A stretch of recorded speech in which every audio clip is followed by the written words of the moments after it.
If you're a dog owner in Yonkers, you already know that life here with a pup has its own unique rhythm.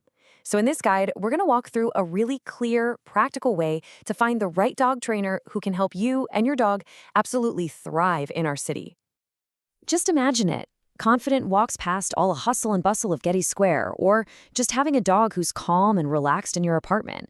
That's really the dream, isn't it? Good professional training is about so much more than just tricks. It's about building a happier, more peaceful life together, right here in Yonkers. So, we've broken this whole process down into 5 simple steps. We'll kick things off with what makes training in Yonkers a little different, then we'll get into the methods and costs. After that, we'll cover how to check out a professional properly, and we'll wrap up with local rules and some great places to practice. Think of it as your roadmap to making a really confident choice. Okay, so first up, let's talk about what makes our city so special for dog owners. I mean, life in Yonkers has its own specific situations, right? From learning to navigate a busy sidewalk to enjoying a walk on the beautiful Hudson River trails, a solid training plan gets your dog ready for all of it. And this is really the main point. You need to find a trainer who just gets it. They should understand that your goals aren't just a generic sit or stay. Nope, you need polite greetings in your apartment lobby, calm walks down McLean Avenue, and a dog who can chill out at a crosswalk. It's all about real-world skills for your actual life. All right, so now that we know the why, let's get into the how.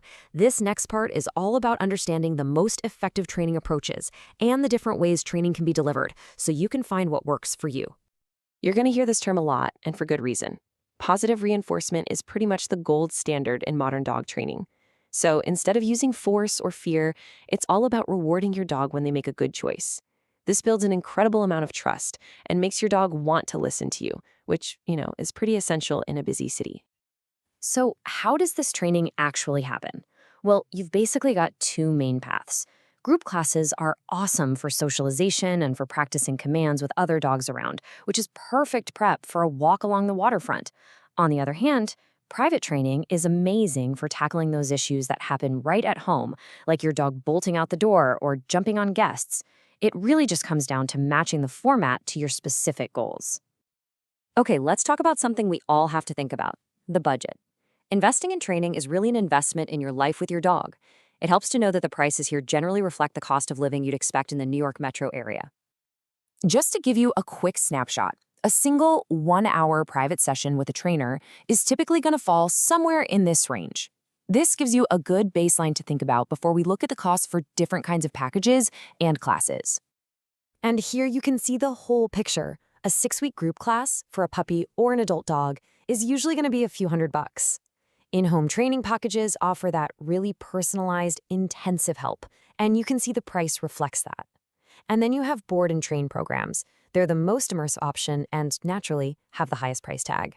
This chart should give you a really realistic idea of what to expect. All right, this next step is so important. Once you have an idea of your budget and the training style you want, how do you actually figure out if a trainer is a real professional? Let's go over the credentials to look for and the questions you've got to ask. This is interesting. New York State doesn't actually have a specific license for dog trainers. That's why these certifications are so meaningful. Seeing letters like CPTKA or KPACTP tells you that a trainer has passed some tough exams and is serious about their profession. And if you're dealing with more complex stuff like serious anxiety or reactivity, you'll want to look for those advanced credentials. Think of this as your checklist for when you first talk to a potential trainer. You definitely want to hear them talk about positive reinforcement. Ask them how they keep up with their own education. Make sure they've actually worked with your dog's specific issues before, especially in a city environment. And last but not least, get everything in writing. It just makes sure everyone's on the same page. And now we put it all together. See, a well-trained dog also needs to be a good canine citizen. That means using all those new skills while following our local rules and, of course, taking advantage of all the great spots Yonkers has to offer. This one is probably the most important rule to know. The Yonkers leash law is super clear. Your dog has to be on a leash that is 6 feet long or shorter anytime you're in a public area. It's not just a friendly suggestion, it's a key rule for keeping everyone safe in our parks, on our trails, and on the sidewalks. Here's a super simple checklist for being a responsible dog owner here. First, make sure your dog is licensed with the city every year, and that means their rabies vaccine has to be up to date. Keep that leash to 6 feet or less, and work on managing barking. That's a huge part of being a good neighbor, especially if you're in an apartment. Okay, now for the fun part, putting all that training into practice. You can work on your dog's recall in the safety of the Tibbetsbrook Dog Run. The beautiful scenery at Untermeyer Gardens, that's the perfect place to practice a solid stay with some really pretty distractions. And of course, the Old Croton Aqueduct Trail is just fantastic for practicing that nice, focused, loose leash walking.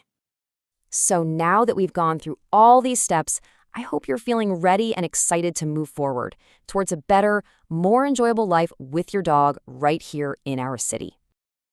Choosing the right trainer really is the foundation for everything. A well-trained dog makes every single walk along the Riverwalk, every visit with your friends, and every quiet day at home just more relaxed and fun for you, for your dog, and for everyone else. We wish you the absolute best on your training journey together.